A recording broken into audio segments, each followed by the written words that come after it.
Hi உறவுகளே, பாவக்காய் பொடி செய்வோமா? பாவக்காய் பொடிக்கு தேவையான பொருள் பாவக்காய், கடலப்பருப்பு, உளுந்தம்பருப்பு, பூண்டு கொஞ்சம், மிளகாய் காரத்துக்கு ஏற்ற மாதிரி, தேங்காய் கொஞ்சம் திருவி வச்சுருக்கிறேன். அப்புறம் இதில் மல்லி கொஞ்சம், ஜீரகம் கொஞ்சம், மிளகு கொஞ்சம், பெருங்காயம் கொஞ்சம், புளி கொஞ்சம், அப்புறம் இது எள் வறுக்கும்போது வெள்ளை எள் பிரித்து கொட்டிக்குவேன். தேங்காயை எண்ணெய் விட்டு நல்லா வதக்கணும். பாவக்காயை எண்ணெயில் போட்டு எடுக்கணும், வதக்கக்கூடாது.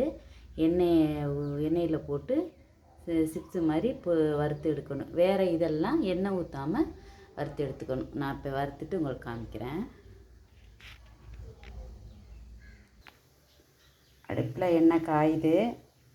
இதில் கொஞ்சமாக பாவக்காய் போட்டுக்கலாம். கொஞ்சம் கொஞ்சமாக போட்டு வறுத்துக்கலாம். இந்த எண்ணெயவே நான் பாவக்காய் ஊறுகாய்க்கு தான் பயன்படுத்த போகிறேன். இந்த வேறு எதுக்கும் சாம்பார், ரசம் இதுக்கெல்லாம் பயன்படுத்தினா கசக்கும். அதனால் இந்த எண்ணெயை பாவக்காய் ஊறுகாய் அடுத்து நான் ரெடி பண்ணும்போது அதை யூஸ் பண்ணிக்குவேன். இதை நல்லா கொஞ்சம் ரொம்ப கருகாமல் ஓரளவுக்கு வறுத்து எடுத்துக்கலாம். எடுத்துட்டு காமிக்கிறேன். பாவக்காய் வதக்கியாச்சு. இந்த அளவுக்கு நல்லா வெந்தது மாதிரி வதக்கினா போதும். ரொம்ப கருகிற மாதிரி வறுத்துறாதீங்க, இதுவே போதும். அடுத்து சட்டி வச்சுருக்கிறேன். கடலப்பருப்பு இதெல்லாம் வறுத்துக்கலாம். வறுத்துட்டு காமிக்கிறேன்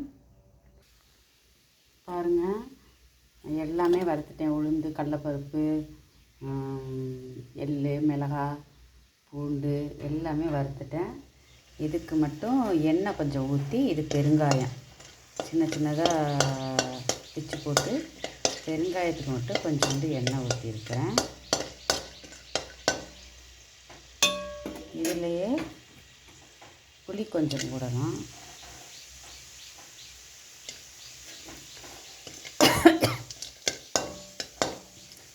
அப்பப்போ நான் எதுவும் காமிக்க முடியல, ஏன்னா எனக்கு வீடியோ எடுக்கிறதுக்கு யாரும் இல்லை. நானே தான் பார்த்து பண்ணிகிட்ருக்கிறேன்.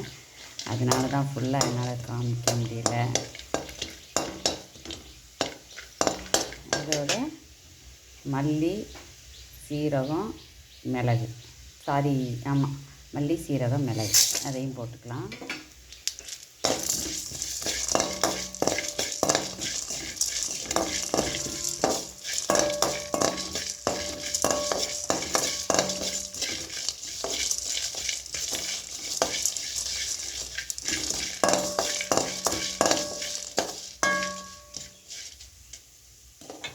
இதோடையே தேங்காய் திருவி வச்சுருக்கேன் பார்த்திங்களா, அதையும் போட்டுடலாம். எண்ணெயிலே நல்லா செவக்க வறுக்கணும்.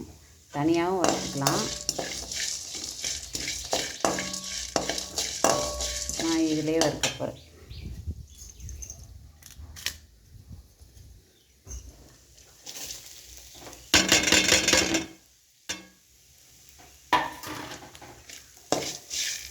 நல்லா சிறப்பாக வர்ற வரைக்கும் கறிக்கிற வேணாம், வெள்ளையாகவும் இருக்கக்கூடாது. சிறப்பாக வர்ற வரைக்கும் ஒவ்வொருத்தவங்க தேங்காய் முன்னாடியே வறுத்து வச்சுருப்பாங்க. இல்லைன்னா இதுக்கு நடக்கடலை போடுவாங்க. நான் நடக்கடலை போடலை. தேங்காய் தான் நல்லா வறுத்துட்டு போட்டோன்னா கெடாது. நல்லா வறுத்துடணும். நல்லா செவக்க நல்லா வறுத்துடணும்.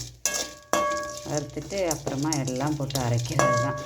இதிலே கொஞ்சம் கல் உப்பும் போட்டுக்கலாம். கல் உப்பும் ஈரம் இல்லாமல் இருந்தால் தான் கெடாமல் இருக்கும். கல் உப்பும் போட்டுக்கலாம்.